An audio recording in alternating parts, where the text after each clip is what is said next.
अरे दिव्या, ये क्या कर रही हो तुम? नीचे क्यों बैठ रही हो? खाना खाने के लिए। अरे खाना खाना है तो यहाँ आओ ना मेरे बगल में, नीचे क्यों बैठ रही हो? घर में सोफे हैं, इतना फर्नीचर है, तब भी नीचे क्यों बैठ रही हो तुम? कि बगल में बैठ के खा सकती हूँ मैं? अरे दिव्या, तुम मेरी पत्नी हो, मैं कोई गांव का आदमी नहीं हूँ, शहर का आदमी हूँ। इधर आके बैठो। अरे यहाँ कहाँ बैठ रही हो तुम? मतलब मैं कुछ समझी नहीं। तुम मेरे साथ में बैठ के खाना खाओगी? चलो नीचे बैठ के खाना खाओ।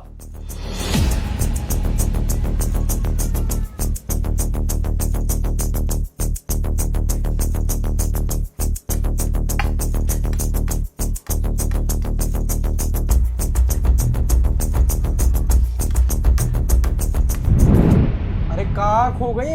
आओ ना।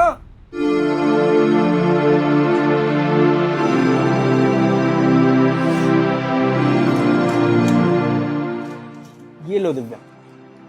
अरे क्या हो गया दिव्या? किस सोच में हो तुम? खाओ खाना।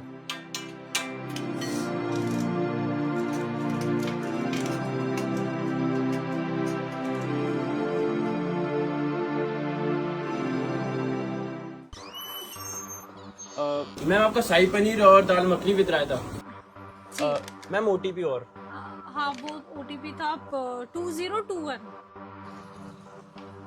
ठीक है।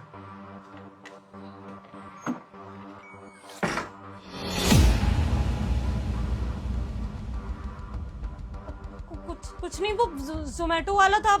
शायद आपने कुछ मंगाया था ना जोमेटो से, वही ले रही थी।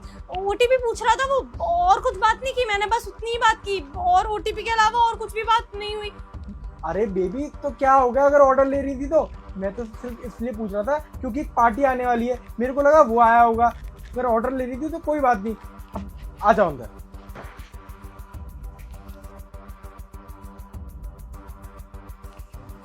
प्रिंस ने तो कुछ भी नहीं कहा, और वो तो। जी बताइए। मैम, ये वाला एड्रेस आपका ही है? नहीं, आप थोड़ा सा गलत आ गए हैं। जहाँ आप आए होंगे ना, मतलब गेट में घुसे होंगे ना, मेन वाले। ये किससे इस तरीके से हंस हंस के बात कर रही है? उसके बाद में सीधे आने की जगह आपको लेफ्ट साइड में जो हल्का सा एक एरिया जा रहा था ना, वहां जाना है। वहां एक गेट बना हुआ है ब्राउन कलर का, वो ये घर है। ठीक है मैम। ओके। कितनी बार कहा है कि बाहर के लोगों से बात मत किया कर। किससे बात कर रही थी तू इस तरीके से हंस हंस के? नहीं, वो कोई जोमेटो वाला आया था, उसको एड्रेस में कंफ्यूजन। कितनी बार कहा है कि किसी से भी इस तरीके से बात मत किया कर। मैं कुछ बात नहीं कर रही थी, मैं बस एड्रेस बता रही थी। चल जाके चाय बना के लेके चल।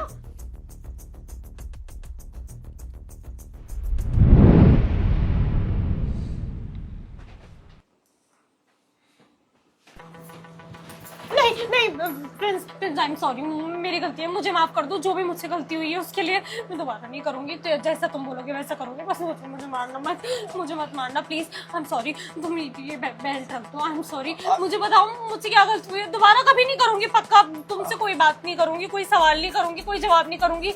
मैंने वो जोमेटो वाला था, वो बस ऑर्डर आया था, वो ले रही थी मैं, और कोई बात नहीं थी। बेबी क्या हो गया तुम्हें?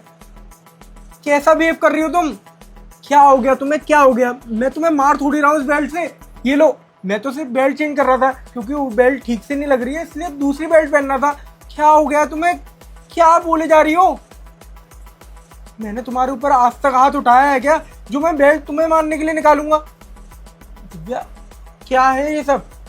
सुबह भी जब तुम खाना लेके आई थी, मैंने तुमसे बोला था कि तुम नीचे क्यों बैठ रही हो, फिर तुम एक मिनट के लिए पता नहीं कहाँ ख्वाबों में चली गई थी। समझ में नहीं आ रहा तुम्हारा। और अभी थोड़ी देर पहले जब जोमेटो वाला ऑर्डर देने आया था, तब भी अचानक से तुम क्या क्या बड़बड़ाने लग गई थी कि अरे मैं तो सिर्फ बात कर रही थी, ये कर रही थी, वो कर रही थी। क्या हो गया दिव्या? क्या हो गया? बोलो तो सही, क्यों परेशान हो तुम? दिव्या बताओ ना कि बात क्या है, ऐसा बिहेव क्यों कर रही हो तुम? तुम तो जानते हो ना कि इससे पहले भी मेरी एक शादी हो चुकी है। तुम्हें पता ही है कि मैं ज़्यादा पढ़ी लिखी नहीं हूँ, गाँव की एक सीधी सादी लड़की हूँ।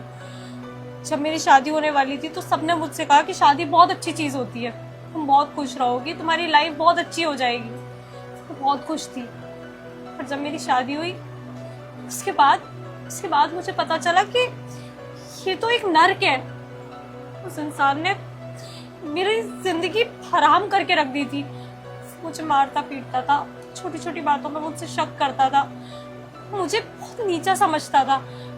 पत्नी नहीं, मुझे तो नौकरानी से भी बदतर मानता था। वो बहुत खराब सलूक करता था मेरे साथ। शादी पे ऐसे भरोसा उठ गया था प्रिंस। जैसे तैसे जब मेरे घर वालों को पता चला कि मैं वहां पर इतना ज्यादा परेशान हूँ, तो उन्होंने मेरी मदद की। उन्होंने वो रिश्ता तोड़वाया और फिर मेरी शादी तुमसे हुई। पर इस बार मैं बिल्कुल भी खुश नहीं थी, क्योंकि मेरा शादी पर से भरोसा उठ चुका था। मुझे लगता था कि सिर्फ ये मेरी जिंदगी बर्बाद करके रख देगी फिर से, और मैं कुछ भी नहीं कर पाऊंगी फिर से। लेकिन तुमने प्रिंस मुझे ये बताया कि शादी इतनी खूबसूरत भी हो सकती है, मैं खुश भी रह सकती हूँ। बेबी, तुम मेरी पत्नी हो, तुम अपने घर से मेरी रिस्पॉन्सिबिलिटी बन के आई हो मेरे घर पे। अगर तुम्हारा कुछ भी पास्ट था या तुम्हारे दिमाग में कोई भी बातें आती थी अपने पास्ट से रिलेटेड, तुम मुझे एक बार बताती तो सही। मैं तो बहुत दिनों से एक मेंटल हॉस्पिटल की तलाश में था कि तुम्हें ले जाके वहाँ पे दिखाऊंगा, क्योंकि तुम्हारी हरकतें मुझे कुछ भी समझ में नहीं आ रही थी।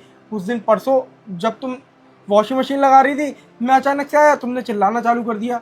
और अभी आज में ये तीसरी बार है। दिव्या, तुम्हें घबराने की बिल्कुल भी ज़रूरत नहीं है। मैं तुम्हारे पुराने पति जैसा नहीं हूँ। हर आदमी एक जैसा नहीं होता दिव्या।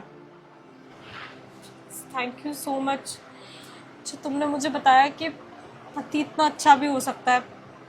मुझे दिमाग के डॉक्टर की ज़रूरत नहीं है, मुझे बस थोड़े प्यार की ज़रूरत है, जो मुझे कभी नहीं मिला। दिव्या, अब तुम मुझसे एक प्रॉमिस करो कि अपने पास्ट के बारे में कभी भी नहीं सोचोगी। देखो, तुम्हारी मेंटल हेल्थ को ना एक दिन बिगाड़ देगा, और अगर तुम्हारी मेंटल हेल्थ बिगड़ी तो हमारा रिश्ता भी बिगड़ जाएगा। अब आज के बाद बिल्कुल भी नहीं सोचना अपने पास्ट के बारे में। जो हुआ उसे जाने दो। अब तुम मेरी हो और सिर्फ मेरी ही बन के रहोगी। तुम्हारे पास से अब कोई भी वास्ता नहीं होना चाहिए दिव्या। नहीं होगा। चलो, आज ना तुम्हें खाना वाना बनाने की कोई भी जरूरत नहीं है। आज अपन लोग बाहर चलते हैं डिनर पे और आराम से क्लब पार्टी एंजॉय करेंगे। और ये साड़ी मत पहन के आना, थोड़ी सी शॉर्ट ड्रेस पहन के आओ। दोनों जने चलते हैं। जाओ, जल्दी से रेडी होके आओ। जाओ जल्दी।